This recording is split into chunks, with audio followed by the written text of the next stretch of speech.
Novel Perfect World untuk alur ceritanya 90% sama dengan filmnya. Namun filmnya kemungkinan banyak yang diringkas ya.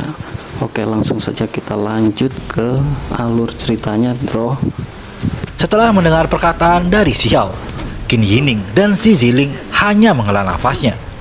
Pasalnya Xiao sekarang sudah tumbuh dewasa. Ia bebas menentukan pilihannya sendiri. Apalagi mereka berdua mengasuhnya hanya dalam waktu singkat. Kemudian Xiao bertanya tentang kondisi aman pada kedua orang tuanya. Wanita ini sudah sangat berjasa bagi hidup Xiao. Ia ingin tahu bagaimana kondisi wanita itu sekarang. Kedua orang tuanya pun akan menanyakan dan mencari tahu tentangnya. Mereka berjanji akan mengirimnya pada Xiao. Kemudian Xiao meninggalkan orang tuanya menuju Dewa Wilu. Di sana Cao Yuseng menyampaikan ada beberapa individu yang tak tahu malu datang dari dunia luar. Mereka menyapu semua dewa surgawi di 3000 provinsi. Katanya kelompok itu juga mencari keberadaan Xiao. Selain itu, alam kuno, 9 surga dan 10 bumi semuanya akan bergabung mendirikan Akademi Suci, Akademi Abadi, dan yang lainnya. Xiao yang mendengarnya tidak terlalu peduli. Siapapun yang persulitnya akan dilawan oleh Xiao. Tepat pada saat ini, Dewa Willow menggerakkan tangannya. Lampu hijau menyapu keluar, membawa Xiao pergi ke langit. Qi Daolin dan keberadaan abadi juga ikut bersamanya. Kelompok mereka menghilang dari tempat itu. Xiao ingin tahu dirinya akan dibawa kemana oleh Dewa Willow. Ia ingin tahu juga kemana Dewa Willow akan segera menghilang. Ketika sampai di suatu pegunungan, Dewa Willow baru mau bercerita pada Xiao. Nyatanya Dewa Willow ini tidak tahu seberapa jauh dirinya telah pergi. Ia tak tahu bagaimana kondisi tubuh utamanya di gerbang primordial. Ketika Xiao mendengar ini, pikirannya sangat terguncang. Bahkan orang sekuat Dewa Willow masih belum jelas keberadaannya. Namun Xiao ingin pergi ke sana menjelajah bersama dengan Dewa Willow. Dewa Willow adalah orang yang membesarkannya.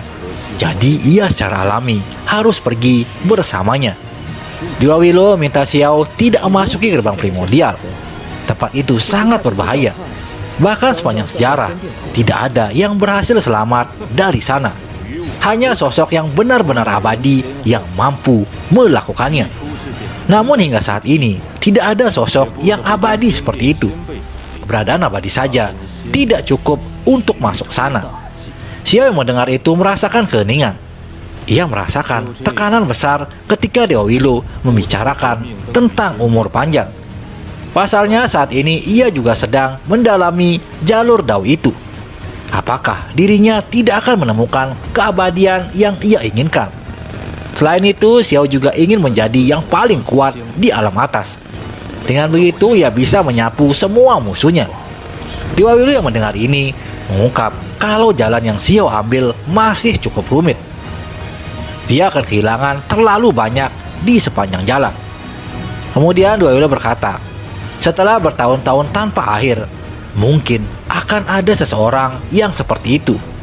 Ia berdiri sendirian di sungai waktu yang panjang tanpa ada akhir di belakangnya.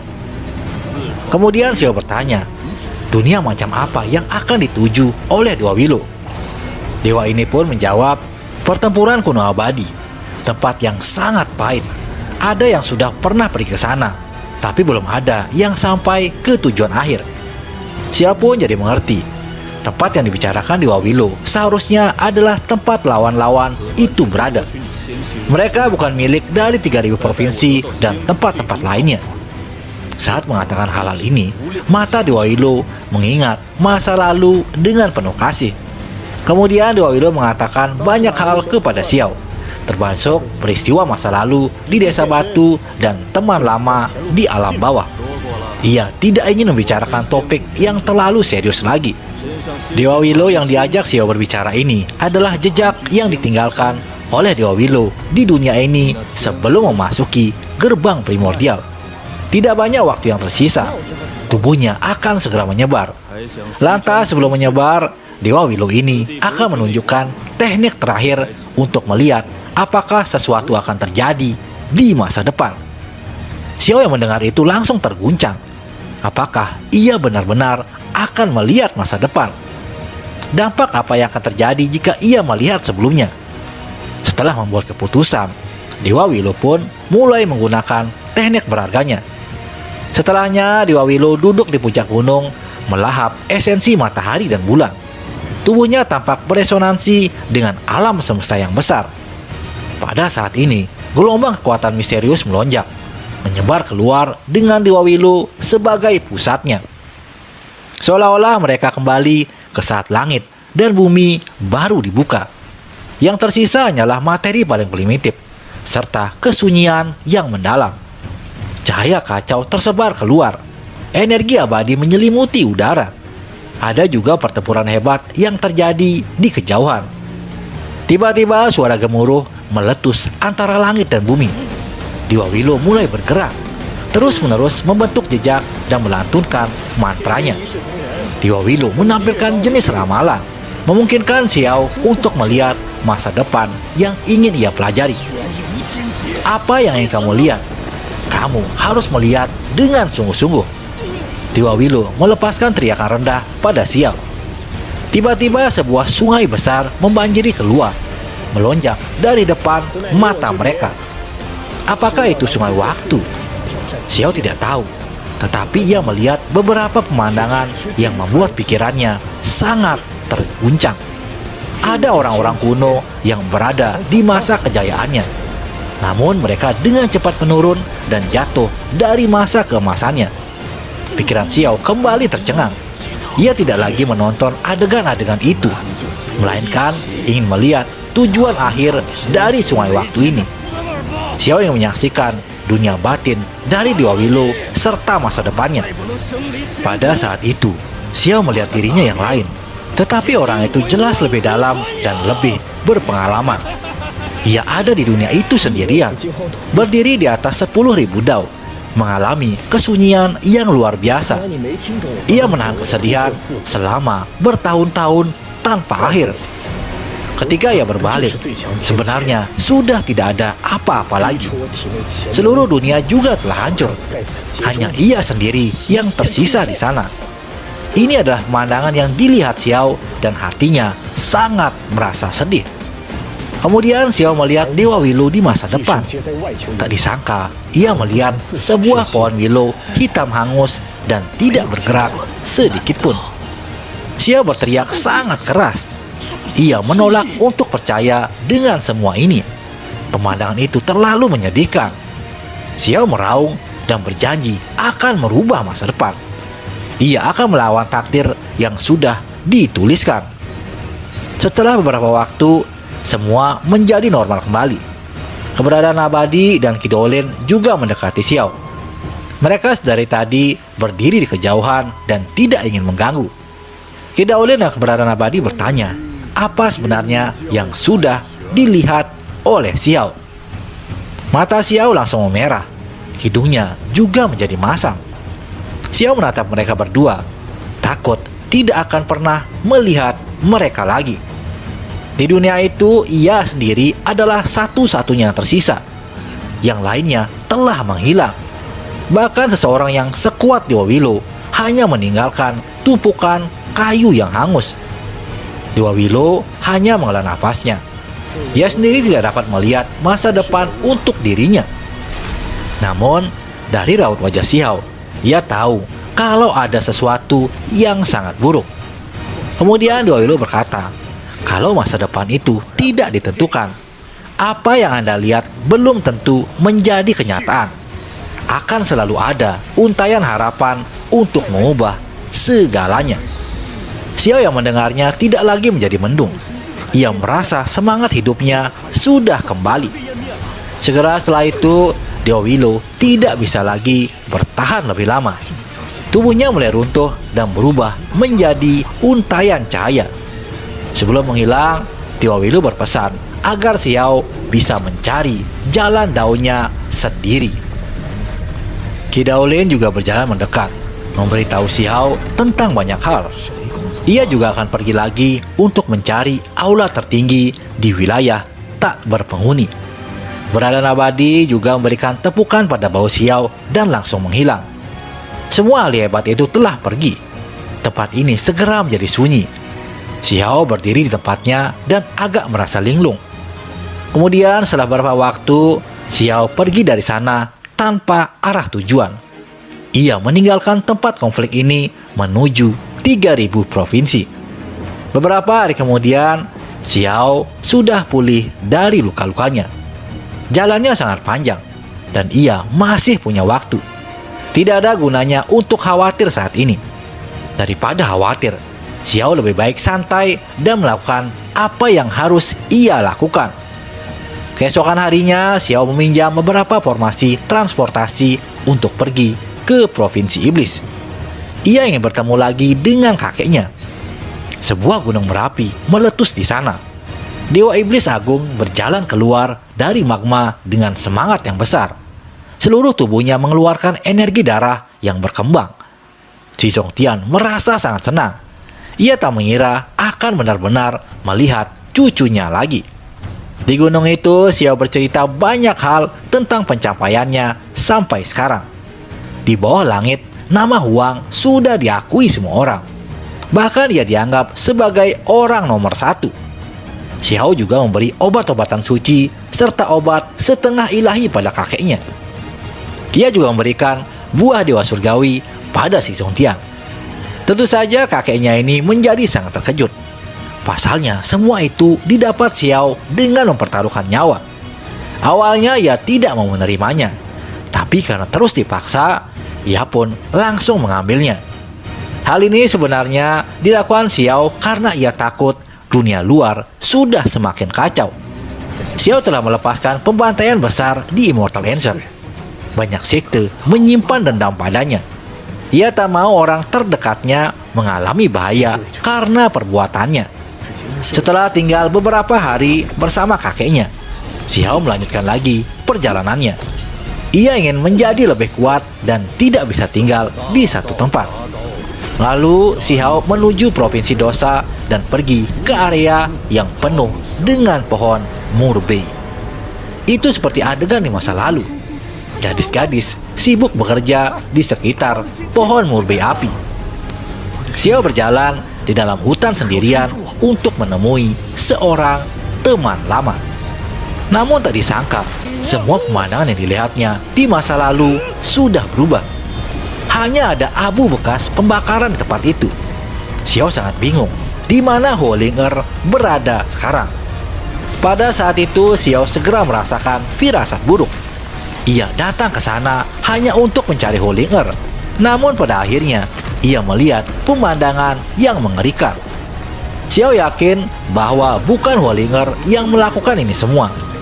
Bahkan jika ia ingin pergi, tidak perlu sampai membakar halaman kecil kesayangannya. Ketika Xiao membuka mata surgawinya, ia menemukan beberapa petunjuk. Ada noda darah yang telah membeku cukup lama. Pikiran Xiao segera bergetar. Gelombang pemarahan juga melonjak. Ia sangat takut sesuatu yang benar-benar buruk akan terjadi pada Linger. Holinger tidak memiliki musuh. Ia tak ada hubungannya dengan dunia luar. Persembunyiannya di sini bisa dikatakan memisahkan dirinya dari seluruh dunia. Namun mengapa hal semacam ini bisa terjadi? Kemudian Xiao berkeliling ke semua area itu, tapi ia tidak mendapat petunjuk apapun. Xiao tidak menyerah dengan kenyataan itu. Ia melakukan perjalanan 10.000 zang dan menuju kota terdekat. Ia pergi ke markas klan api di kota Li dan mengetahui beberapa hal. Itu karena demi mendapat berita lebih cepat, Xiao tidak ragu untuk langsung mengambil tindakan. Xiao bahkan menahan beberapa penguasa kota dan dengan paksa mencari lautan kesadarannya. Benar saja Andro, ada beberapa orang yang datang ke gubuk Linger untuk mencari sesuatu. Selain itu ada beberapa orang yang belum pergi hingga sekarang. Seketika Xiao menjadi sangat murka. Wajahnya penuh dengan niat membunuh. Ia pun kembali ke wilayah hutan Murbei dan menemukan orang-orang yang mencurigakan. Orang-orang ini berbicara tentang Xiao dan Immortal Answer. Mereka menyebutnya sebagai keturunan orang berdosa. Sementara itu, Xiao berjalan selangkah demi selangkah. Wajahnya mendung saat ia mendekati mereka. Orang-orang itu tidak tahu. Mereka berjalan menuju sisa-sisa pondok yang terbakar itu. Di sana mereka bercerita tentang kecantikan Huo Ling'er. Mereka ingin tahu apakah gadis itu masih hidup atau sudah mati. Segera setelahnya mereka berdua merasakan kakinya sudah meledak. Orang-orang ini berteriak ketakutan. Semuanya langsung berbalik. Mereka hanya melihat seorang pemuda berjalan mendekat. Ekspresi mereka langsung berubah karena mereka mengenali penampilan orang itu. Saat ini Huang sudah ada di depan mereka. Xiao menunjukkan ke depan dan melepaskan seberkas cahaya dari ujung jarinya. Orang-orang itu berteriak dengan keras. Bagian atas tubuhnya segera meledak. Bagian atas bawah mereka terbang keluar. Xiao yang dipenuhi amarah meminta mereka menceritakan segalanya. Nyatanya orang-orang ini menerima perintah untuk menangkap Huo Ling'er. Sayangnya mereka terlambat karena Kaisar Api membawanya pergi. Kemudian Kaisar Api datang lagi dan melancarkan pembantaian besar-besaran. Itulah mengapa gubuk kesayangan Ling'er terbakar menjadi abu. Segera setelah itu, Xiao memahami asal-usul orang-orang ini. Mereka adalah orang-orang dari Lembah Pedang, Gua Awan Api, Lembah Senjati Luofu, dan yang lainnya. Selain itu ada juga dua praktisi yang berasal dari klan surgawi. Hal ini membuat Xiao menunjukkan tatapan dingin. Di masa depan, ia akan membuat perhitungan dengan klan sialan itu. Xiao sendiri tidak menunjukkan belas kasihan pada orang-orang ini. Dengan lambaian tangannya, ia membunuh mereka semua. Xiao pun segera menghela nafasnya. Dunia ini begitu besar. Kemana ia harus pergi untuk menemukan Ling'er? Dalam beberapa hari berikutnya, Xiao terus berkeliaran di tempat ini. Pada hari keempat, pikiran Xiao langsung bergetar dan matanya fokus ke depan. Ada seorang wanita yang sedang memetik pohon murbei api. Sosoknya sangat bagus, hanya saja penampilannya terlalu polos. Di punggungnya ada keranjang bambu untuk mengumpulkan daun murbei api. Sebelumnya, Xiao belum pernah melihat penampilannya. Tapi ketika ia melihat matanya, pikiran Xiao teringat dengan Ling'er. Xiao pun berjalan selangkah demi selangkah. Ketika gadis itu berbalik, keranjang bambu di tangannya langsung terjatuh. Matanya langsung dipenuhi dengan kabut berair. Dengan suara bergetar, wanita itu mengatakan, "Ternyata kamu sudah datang." Meskipun penampilannya diubah, Xiao masih mengenali bahwa itu adalah Huo Ling'er. Nyatanya ia tidak pernah pergi. Ia selalu tinggal di hutan pohon murbei untuk menunggu Xiao. Ketika Ling'er memulihkan penampilannya, seluruh tubuhnya memiliki esensi spiritual. Hatinya bergetar dan ia berjalan menatap pemuda yang ada di depannya. Xiao juga menanyakan apakah Ling'er baik-baik saja. Saat ini Xiao merasakan gelombang kehangatan yang perlahan menyebar. Emosi di hatinya seakan-akan naik turun. Ia ingin mengatakan sesuatu namun tidak tahu harus berbicara apa. Ling'er sudah menunggunya dengan setia di tempat berbahaya ini. Walaupun gubuknya sudah lama hancur, wanita ini masih menepati janjinya untuk menunggu Xiao. Di sana Ling'er juga sangat bahagia. Ia tidak pergi karena takut nantinya Xiao tidak bisa menemukannya lagi. Karena itu ia tetap tinggal di hutan murbei ini. Xiao lantas mengulurkan tangannya. Ia membantu Ling'er menyeka keringat yang menutupi wajahnya yang berkilau. Tempat ini sangat panas, namun ia memetik daun murbei sepanjang hari. Reuni itu sangat biasa, tanpa kesedihan atau kegembiraan yang besar. Hanya jenis kehangatan, serta jenis pertukaran emosi yang sesungguhnya. Lalu Xiao mengajak Ling'er untuk berpesta. Ada banyak makanan lezat untuk dinikmati. Xiao tertawa sambil menarik tangan Huo Ling'er saat ia berjalan.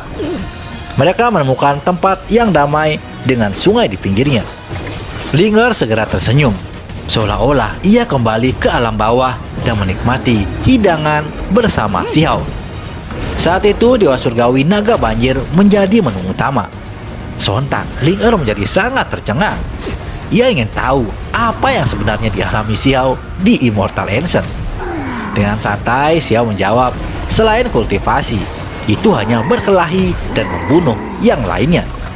Beberapa dari mereka ada juga yang telah menjadi santapannya. Xiao menjadi pemenang dari turnamen di Immortal Ancient itu. Seketika Linger terkejut karena mengetahui Xiao telah menjadi orang nomor 1 di bawah langit. Xiao bercerita banyak hal padanya secara mendekat. Linger sangat terpesona ketika ia mendengarkan. Apalagi kini Xiao sudah sebanding dengan Dewa Surgawi. Linger merasa sangat minder dengan pencapaian Xiao di alam atas. Walaupun memiliki darah keturunan Vermilion, Linger tidak bisa mengikuti jejak dari Xiao. Ia terlalu hebat bagi gadis yang hanya memetik pohon murbe. Linger merasa sangat sedih. Dengan bakat yang luar biasa, tidak ada dunia yang bisa menahan Xiao. Ia pasti akan pergi ke kejauhan dan menuju dunia yang lebih besar. Sambil mematap mata Linger, Xiao berkata, "Aku bisa membawamu bersamaku ke 9 surga." Pikiran Linger menjadi sangat terguncang. Matanya yang indah langsung berkabut. Ia membuka mulutnya ingin mengatakan sesuatu. Kehangatan yang tak tertandingi memenuhi hatinya. Hanya mengucapkan kata-kata itu saja, Linger sudah merasa sangat bahagia. Ia tidak lagi memikirkan hal-hal yang lainnya. Bisa bepergian bersama dan berada di sisi Xiao sudah cukup bagi Linger. Lalu Linger bertanya, "Apa yang ingin kamu lakukan di masa depan?" Xiao pun menjawab dengan tegas kalau ia ingin menentang perbatasan sunyi.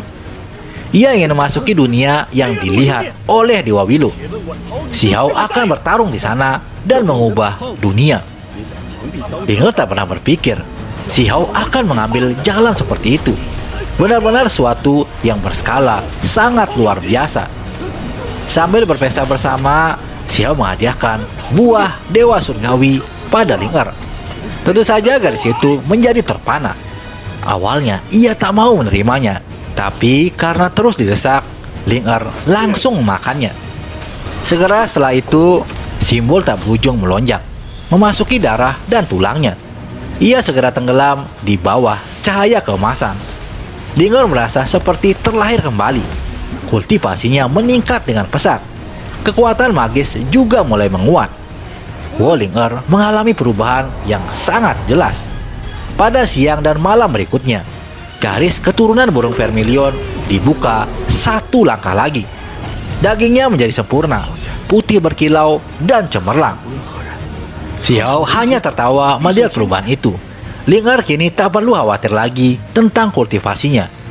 Saat kemudian, Linger segera menjadi Dewa Surgawi.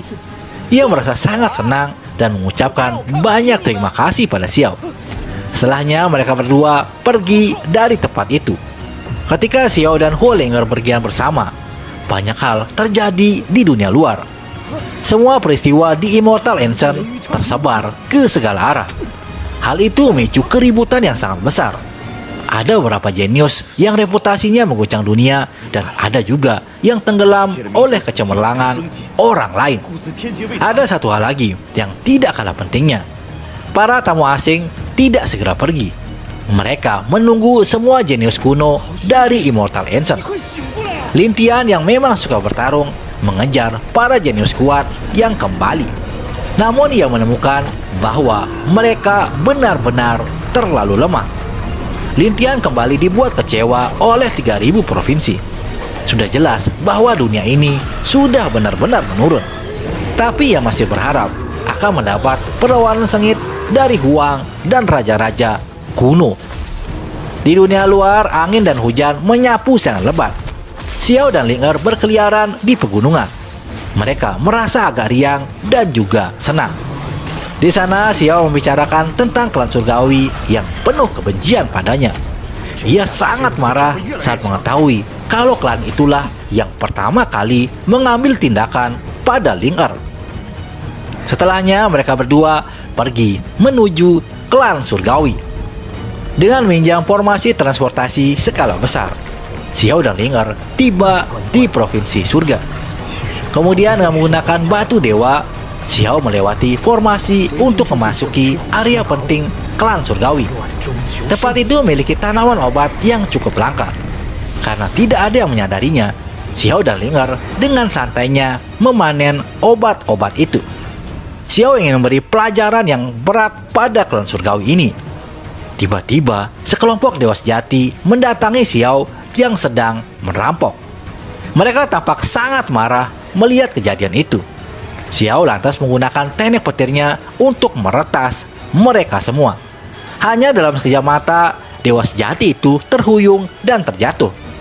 Bukan hanya karena kekuatan petir, mereka juga takut saat mengetahui yang datang adalah Huang. Selama 2 minggu terakhir ini, siapa yang tidak tahu tentang Huang? Namanya bisa dikatakan telah mengguncang dunia di bawah langit. Selain itu, beberapa hari terakhir ini, klan surgawi berada dalam kerusuhan. Pelindung Dao kembali dalam keadaan sekarat. Sementara Huang menjadi orang nomor 1 di 3.000 provinsi. Mereka yakin kalau Huang datang untuk membalas dendam. Tak berselang lama, Yunxi juga sampai di tempat itu. Ia merasakan jenis perasaan dan emosi yang tak terlukiskan. Segera setelahnya, ia melihat wanita muda dengan pakaian merah di sebelah Xiao. Yunxi masih mengingat wanita itu sebagai Huo Ling Er. Ia menatap kosong pada keduanya. Ia tidak pernah mengharapkan mereka untuk benar-benar bergerak bersama. Sementara itu, ada sekelompok orang yang ingin mengirim pesan peringatan ke kota surga. Namun Xiao sudah mengambil tindakan. Ia mengulurkan tangan kanannya dan menghancurkan kepala mereka. Itu seperti memukul lalat saat Xiao mengacungkan tinjunya. Artefak dan barang berharga dihancurkan satu demi satu. Di sisi lain, orang-orang kota surgawi menyadari ada yang tidak beres di wilayah luar. Mereka berteriak dan mencari tahu apa yang sebenarnya terjadi. Di sana, Xiao mengambil cermin tulang untuk diberikan kepada Ling Er. Cermin itu dapat digunakan sebagai pengganti mata surgawi. Beberapa waktu kemudian, seorang dewa surgawi datang untuk melihat masalah yang terjadi. Dia berteriak agar orang yang mengacau segera keluar. Ia juga membawa sekelompok orang keluar dari kota. Ini adalah dewa surgawi Molu. Ia pernah dibunuh sekali oleh Ki Daolin. Sayang, roh primordialnya masih selamat hingga ia bisa muncul kembali. Ia juga berani mengambil tindakan ketika Xiao berada di ranah ahli tertinggi. Ketika mengingat hal-hal itu, Xiao merasa seolah-olah semuanya baru saja terjadi. Kemudian Xiao menghasilkan skala naga menentang di tangannya. Tubuhnya bergoyang dan kini sudah tiba di depan kota surga. Seketika ekspresi Molu langsung berubah ketika melihat Xiao. Ia tidak pernah menyangka bahwa pengacau ini sebenarnya Huang. Tepat pada saat ini, Molu mencaci maki Xiao sebagai orang yang sangat bodoh. Seharusnya ia belajar dari pengalaman sebelumnya. Berani datang ke klan surgawi berarti sudah siap untuk mengantarkan nyawa. Ketika Xiao mendengarnya, pandangannya langsung terlihat dingin. Xiao berkata, hari ini ia akan membawa pembantaian besar-besaran. Itu semua dimulai dari Molu. Kemudian telapak tangannya menampar dengan simbol yang melonjak. Sosok Kosong Kunpeng juga muncul untuk membunuh Molu. Tak diduga, sebuah lorong emas mengelilingi Molu untuk melindunginya di dalam. Ini adalah kekuatan dari kota surga. Xiao pun langsung berteriak dan mengaktifkan skala naga menentang. Xiao menggunakannya seperti senjata untuk menghancurkan lorong emas besar. Energi drakonik membanjiri keluar dan memotong lorong emas itu. Seketika Molu berteriak. Ia kehilangan koneksi dengan cahaya kemasan. Ia tidak dapat lagi memperoleh perlindungan dari kota surga. Kemudian Xiao dengan cepat bergegas menyerang Molu. Pihak lain juga tidak tinggal diam. ia mengambil tindakan untuk menyerang juga. Dengan kekuatannya, Molu menghasilkan sebuah jaring besar. Ketika jaring ini turun, ia bisa mengumpulkan gunung, sungai, dan semua makhluk hidup. Namun sayang saat ini, jaring itu kehilangan efektivitasnya. Ketika turun menuju Xiao, seluruh tubuhnya menjadi tertutup petir. Ia menggunakan teknik berdarah kaisar petir, melepaskan semua kekuatannya ke arah jaring besar. Akibatnya jaring itu hangus hitam dan hancur berkeping-keping. Lantas Xiao mengerahkan tinju petirnya ke arah Molu. Sosok Dewa Surgawi ini segera menahannya dengan teknik berharganya. Tapi itu sama sekali tidak berguna. Molu diledakkan terbang hanya dengan serangan pertama. Tinju berikutnya juga terus menghantam. Molu berteriak sangat kesakitan. Seluruh tubuhnya compang-camping dan hangus hitam. Bahkan tulangnya pun mulai terlihat. Setelah menderita karena serangan itu, Molu mencoba melarikan diri. Namun ia dihentikan lagi oleh Xiao. Bila telapak tangannya menebas hingga kepalanya terputus. Lalu Xiao langsung menghancurkan roh primordialnya. Semua orang yang menonton di dinding kota surga merasa sangat terkejut. Mereka meledak menjadi keributan. Seorang dewa surgawi terbunuh dengan mudah. Ini membuat banyak dari mereka menggigil ketakutan. Huang ini terlalu kuat. Ia bahkan bisa menandingi seorang dewa surgawi. Dengan suara tinggi, Xiao berkata, "Klan surgawi, aku kembali untuk memenuhi janjiku. Semua dewa surgawi dan pelindung Dao bawa semuanya ke sini." Pada saat ini, Holinger juga bergas ke langit. Ia berdiri di samping Xiao. Di dinding atas, Yunxi memperhatikan mereka berdua, merasa seolah-olah ia sedang melihat sepasang dewa Tao. Ekspresinya rumit, membuka mulutnya beberapa kali untuk mengatakan sesuatu, tetapi akhirnya hanya menyisakan kepahitan. Pada saat ini, beberapa tokoh klan surgawi merasakan penyesalannya. Jika mereka tidak mendorong Huang saat itu, tidak mungkin akan berakhir seperti ini. Sekarang semua orang di bawah langit tahu bahwa Huang telah mengolah 3 helai energi abadi. Orang seperti ini akhirnya menjadi musuh bebuyutan klan surgawi. Tiba-tiba kota surga bersinar seolah-olah matahari yang sangat besar muncul di langit. Tes tulang menutupi langit lapis demi lapis. Itu menerangi segalanya. Kota surga tiba-tiba bergerak, berubah menjadi artefak berharga yang sangat besar dan siap menabrak Xiao. Xiao pun terkejut. Ia bergerak cepat untuk melarikan diri ke kejauhan. Jenis artefak magis ini terlalu menakutkan. Itu melepaskan kekuatan dewa surgawi yang meluap. Dapat dikatakan bahwa ini adalah harta tertinggi klan surgawi.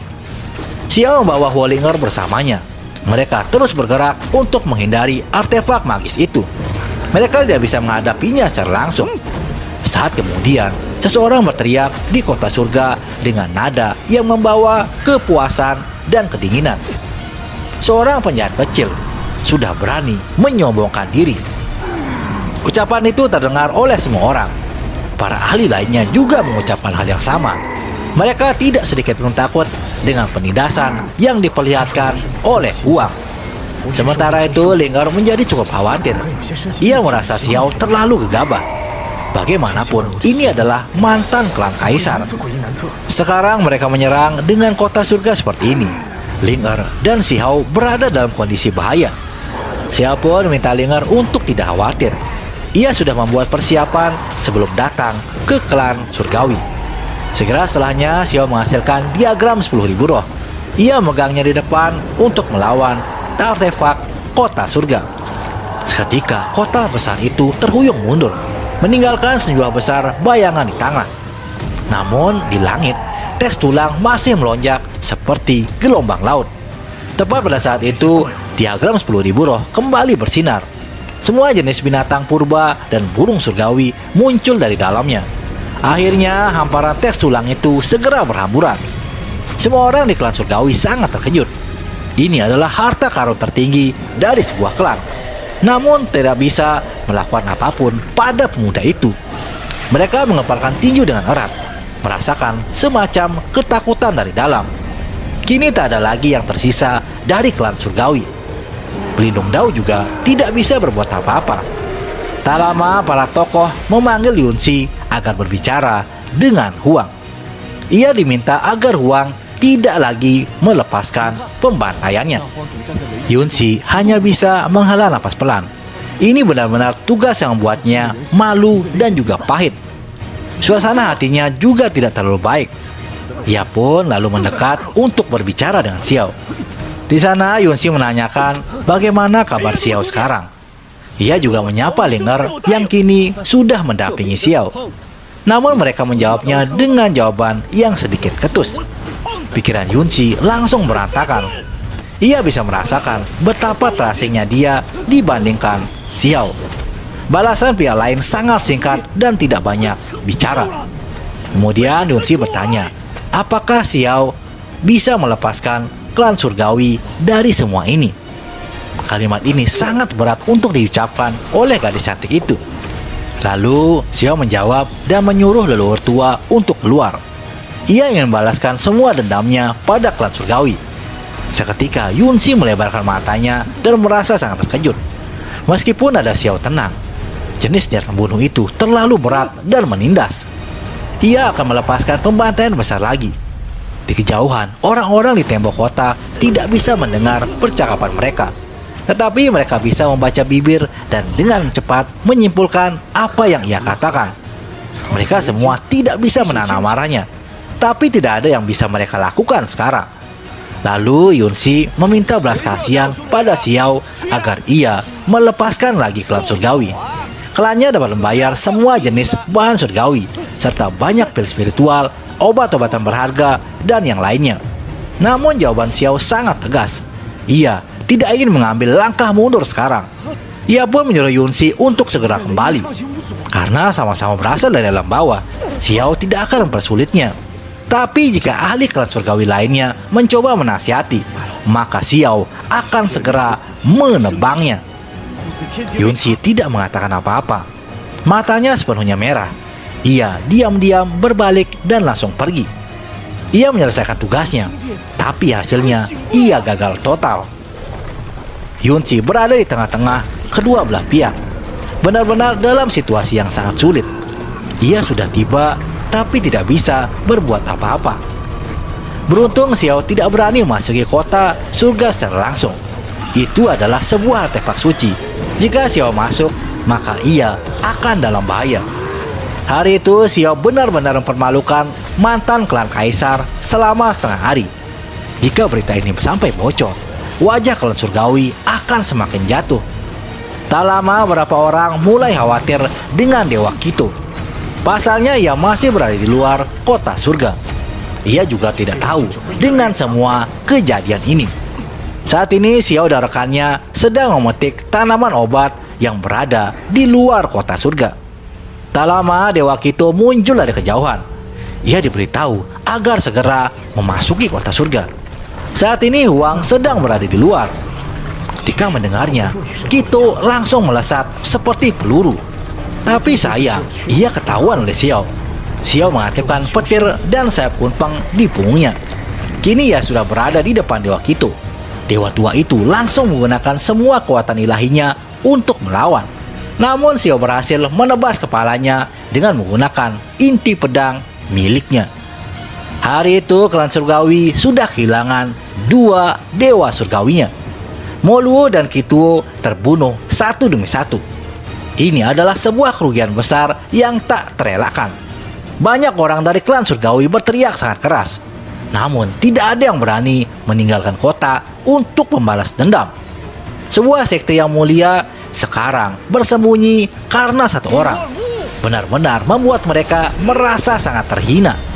Tak berselang lama pelindung Dao yang sedang memulihkan diri akhirnya terbangun. Ia marah karena suara berisik yang ditimbulkan dari luar. Lantas seorang ahli melaporkan kalau Huang telah berdiri di luar kota. Ia juga telah membunuh dua dewa surgawi. Seketika pelindung Dao menjadi terkejut. Ia bertanya, apakah iblis Willow ada bersamanya? Ahli ini pun menjawab kalau hanya Huang sendirian. Ketika pelindung Dao mendengar ini, ia segera meninggalkan isolasinya. Dewa tua ini akan benar-benar membunuh Huang sekarang. Xiao pun cukup senang karena dewa tua itu akhirnya muncul juga. Ia adalah tampuk kekuatan dari klan surgawi. Membunuhnya sama halnya dengan menebang pondasi klan surgawi ini. Tepat pada saat ini, pelindung Dao mengeluarkan tangan besarnya untuk menangkap Xiao. Namun ia mampu menghindarinya. Pelindung Dao terus mencoba, tapi ia selalu gagal untuk menangkap Xiao. Saat kemudian, pelindung Dao mulai menggunakan kekuatan ramalannya. Dengan teknik ini, ia bisa mencabut nyawa Xiao secepatnya.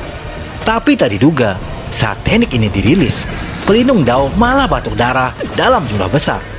Ia tak bisa menggunakan tekniknya dalam jarak yang sangat dekat. Orang-orang juga merasa bingung dengan apa yang terjadi. Ketika teknik berharga ini kembali dimunculkan, ruang di antara alis pelindung Dao mulai terbelah. 7 lubangnya mengeluarkan banyak darah. Ia pun bergumam, bagaimana bisa seperti ini? Saya sudah melihat sudut masa depan. Orang ini adalah Huang yang sebenarnya. Setelah meludahkan kata-kata ini, pelindung yang hebat itu mati di tempatnya. Teriakan alarm mengguncang seluruh kota surga. Semua orang menjadi sangat sedih. Sementara itu, Xiao pergi membawa Ling Er menjauh dari kota itu. Itu karena ia tahu bahwa dirinya tidak bisa menerobos masuk. Jadi lebih baik ia pergi daripada tinggal untuk mencegah hal-hal yang tidak terduga terjadi. Namun efeknya terlalu besar. Sebuah krisis perlahan-lahan muncul, mengguncang ke segala arah. Berita ini menyebar. Semua pihak menjadi gempar.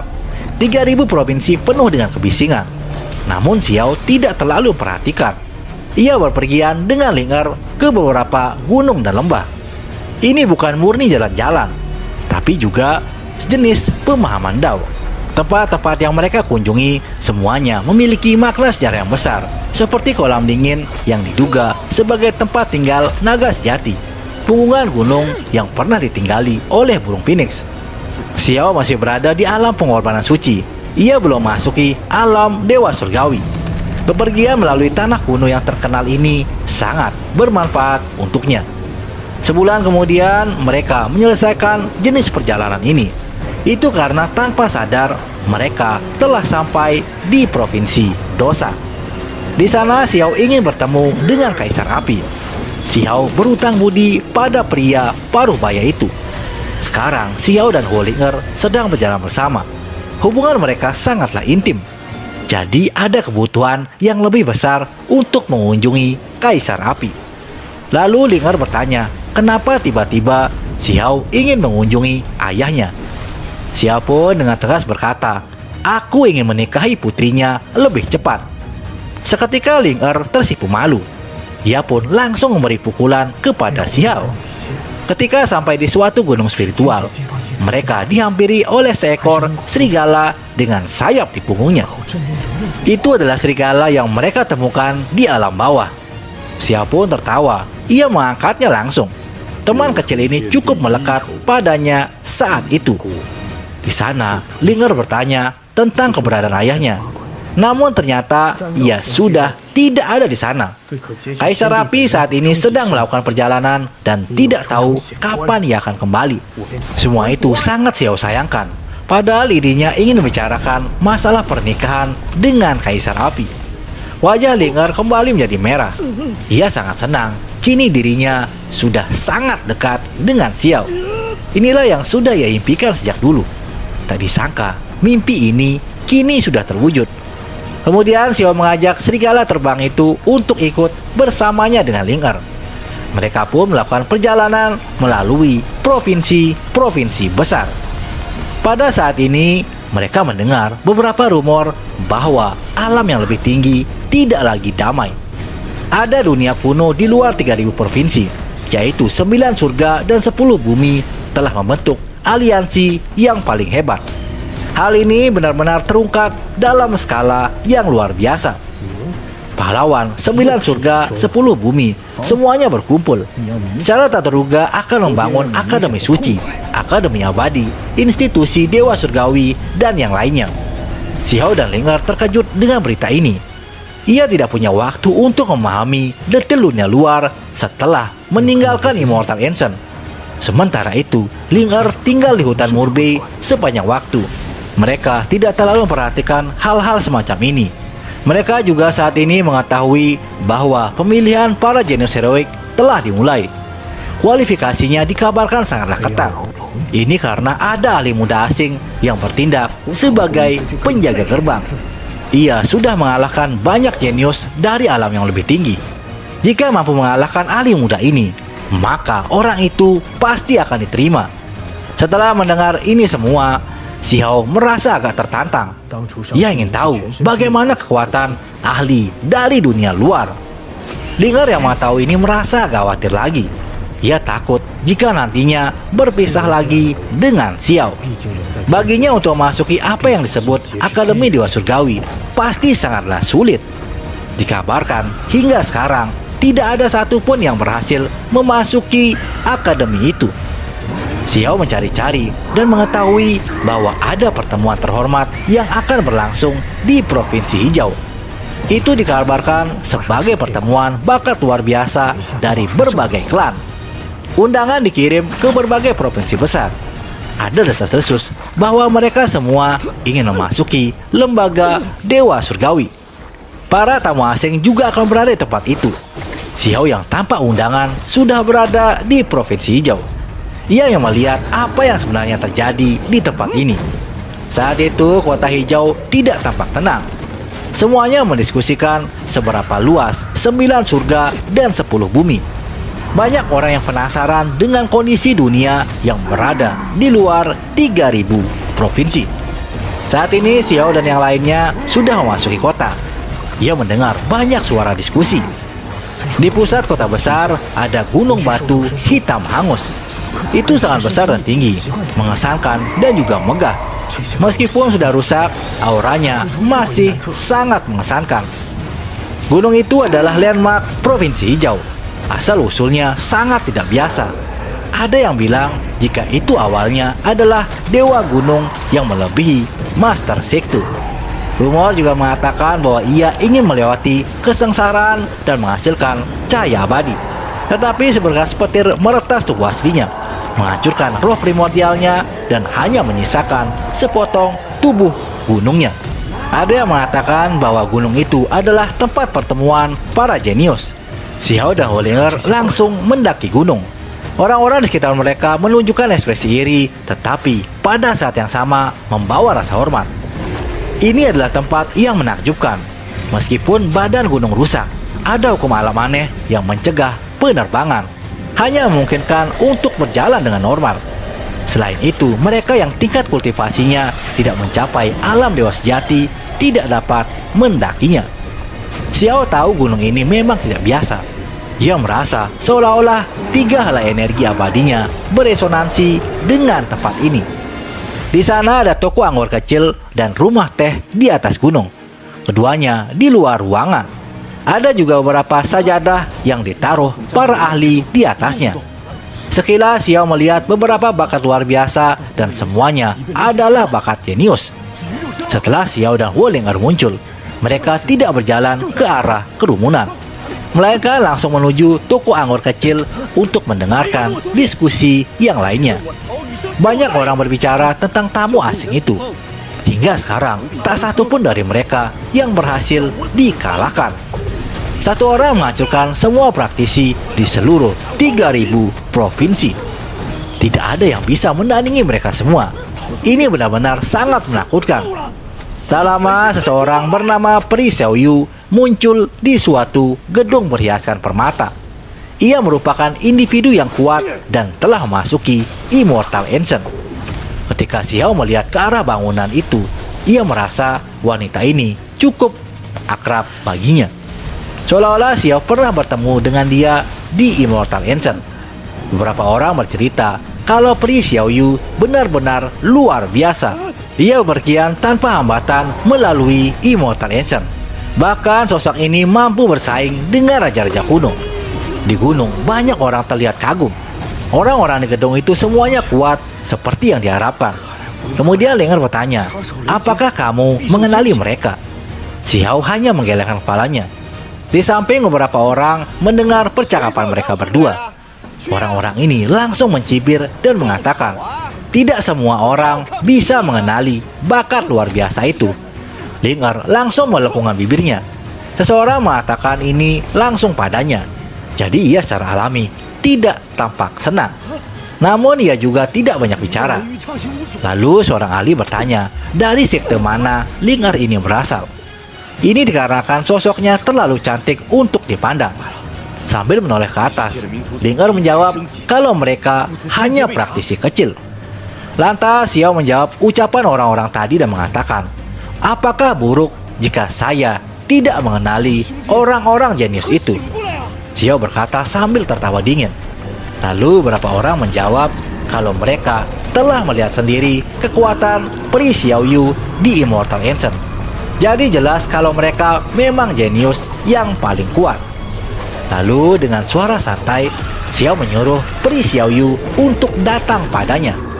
Ketika mendengar ucapan itu, Xiaoyu melihat ke bawah dan melebarkan pupil matanya yang cantik. Ia menatap kosong ke arah Xiao. Segera setelah itu, yang lain juga terkejut karena mengetahui Huang ternyata telah datang. Orang-orang paling kuat di gedung berhiaskan berlian itu semuanya tercengang. Kemudian mereka mengepalkan tinjunya dan memberi hormat pada Xiao. Orang-orang yang sebelumnya mengejek Xiao langsung menjadi pucat. Alasan mengapa pasangan pria dan wanita ini tidak mengenali mereka karena mereka ini terlalu kuat. Tidak semua orang bisa mengenali Huang. Ketika mereka berada di Immortal Ancient, tidak semua orang memiliki kualifikasi untuk menyaksikan ia sedang bertarung. Pri Xiaoyu dan yang lainnya semua bergegas, penuh dengan kesopanan kepada Xiao. Mereka mengangkat gelas anggur dan mengusulkan untuk bersulang. Xiao tidak mempersulit mereka dan ikut bersulang. Kemudian Xiao bertanya tentang tamu asing yang sudah mengacau. Ia ingin tahu seberapa kuat tamu asing ini. Lalu Xiaoyu berkata kalau salah seorang pemuda asing itu sedang mencari Huang yang ada di sini. Ia sangat ingin bertarung melawan Huang. Xiao yang mendengarnya agak terkejut. Mengapa orang-orang ini secara acak ingin melawannya? Tiba-tiba cahaya warna-warni bersinar dari kejauhan. Langit terkoyak dan langsung meregas menuju kota hijau. Semua orang terkejut. Mereka bangkit dan melihat siapa yang akan datang. Saat kemudian sebuah kereta perang yang terbentuk dari tembaga 5 warna keluar dari kehampaan. Dengan kecepatan kilat, kereta itu tiba di puncak gunung yang rusak. Di sekitarnya kosongan terbelah. Retakan hitam besar muncul satu demi satu. Ini adalah kereta perang yang kuat dan menakjubkan. Tidak ada binatang buas yang menarik kendaraan itu. Tetapi meskipun demikian, itu masih terlihat kuat dan mengesankan. Semua orang menatap kereta itu dan mereka ingin melihat sosok hebat yang ada di dalamnya. Tiba-tiba suara tidak jelas terdengar dari dalam kereta. Bahasa yang digunakan adalah bahasa kuno. Sulit bagi seorang untuk mengerti apa arti bahasa itu. Kemudian suara itu mulai berubah dan dimengerti oleh banyak orang. Sosok yang berada di dalam kereta itu berkata, Provinsi 3000 Dao benar-benar telah menurun. Bahkan sudah melupakan bahasa ibu dari masa lalu. Lalu ia berbicara lagi dan berkata, ini adalah pertemuan terhormat Provinsi Hijau. Namun sepertinya tidak ada ahli yang bisa diharapkan. Tempat ini segera menjadi sunyi. Orang yang datang sangat arogan, tidak mementingkan orang-orang di sini, bahkan tidak turun dari kereta kudanya. Xiao sendiri masih duduk santai dan menikmati anggur yang berkualitas bersama Ling Er. Ia membantunya menuangkan anggur dan menyesapnya sendiri. Adapun serigala kecil langsung membawakan di anggur untuk minumnya. Sosok dalam kereta itu pun kembali bersuara dan merasa sangat kecewa dengan pemandangan yang ia lihat ini. Ia malu dengan kondisi 3000 provinsi saat ini. Lalu seorang praktisi bertanya, apa yang harus dilakukan agar bisa memasuki akademi yang didirikan oleh aliansi 9 surga 10 bumi? Orang dalam kereta menjawab, tentu saja dengan mengalahkanku. Ketika semua orang mendengar ini, mereka langsung mengerutkan kening. Kesulitannya terlalu besar. Orang ini adalah dewa surgawi yang bernama Lin Tian. Banyak orang sudah mendengar bahwa ia mengalahkan banyak dewa surgawi di 3.000 provinsi. Tidak mungkin mereka semua bisa mengalahkannya. Tepat pada saat ini, tirai kereta perang mulai diangkat. Dari sana, sosok yang ada di dalamnya mulai terlihat. Nyatanya itu bukanlah pemuda heroik yang dibayangkan semua orang, melainkan makhluk dengan mulut yang menonjol. Itu adalah kera ilahi dengan bulu emas dan mulut yang menonjol. Ia duduk di sana dengan mata seperti lampu emas. Monyet ini mengenakan jubah dao. Penampilannya agak lucu, tetapi ada aura kuat yang menyebar keluar. Tak ada yang berani memandang rendah dirinya. Ini adalah dewa surgawi yang sangat kuat. Kemudian seorang bertanya, "Bolehkah kami tahu nama teman Dao ini?" Dengan nada sedingin es, kera itu mengatakan kalau ia bernama Yuan Tian dari garis keturunan kera ilahi Tongbi. Ia adalah pelayan dari Lin Tian. Seketika ekspresi semua orang berubah. Seseorang pelayan dari dunia luar bahkan berani mengendarai kereta dengan cara yang begitu berani. Bahkan ia memandang rendah orang-orang 3.000 provinsi. Tujuannya datang ke sana adalah untuk mencari apakah ada pahlawan yang layak untuk bergabung dengan Akademi Dewa Surgawi. Semua orang di puncak gunung itu menjadi sangat marah.